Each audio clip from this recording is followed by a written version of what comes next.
Mobile મુદ્દે મુખ્યપ્રધાનની વિદ્યાર્થીઓને ટકોર મોબાઈલનું વળગણ છોડીને અભ્યાસ પર ધ્યાન દેવા માટે ટકોર કરાઈ। આજકાલ વિદ્યાર્થીઓને ટેલિવિઝન અને સોશિયલ મીડિયામાં વધુ રસ છે તેવું સીએમએ કહ્યું। મોબાઈલમાં પરોવાયા બાદ કેટલો સમય ગયો તેની ખબર પડતી નથી। માતા પિતા કહે એ પણ વિદ્યાર્થીઓને સાંભળવું ગમતું નથી। મોબાઈલ જોવા માટે સમય નક્કી કરવો જોઈએ, વધુ ન જોવો જોઈએ। સમય નક્કી કરવો એ તમારા ભણતર માટે જરૂરી છે। અત્યારે તમારે મોબાઈલની કોઈ જરૂર નથી। જેટલો ઓછો મોબાઈલ જોશો તેટલા વધુ અભ્યાસ પર એકાગ્ર થશો।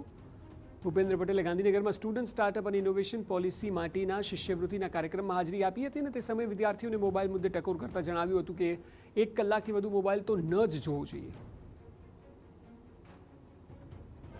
વિદ્યાર્થીઓ ખાસ નક્કી કરવું જોઈએ કે આ કાર્યક્રમ કહેવાનો મારો એટલો જ તાત્પર્ય છે કે આની અંદર ટાઈમ તમારો અત્યારે એની અંદર તમારે જરૂર નથી।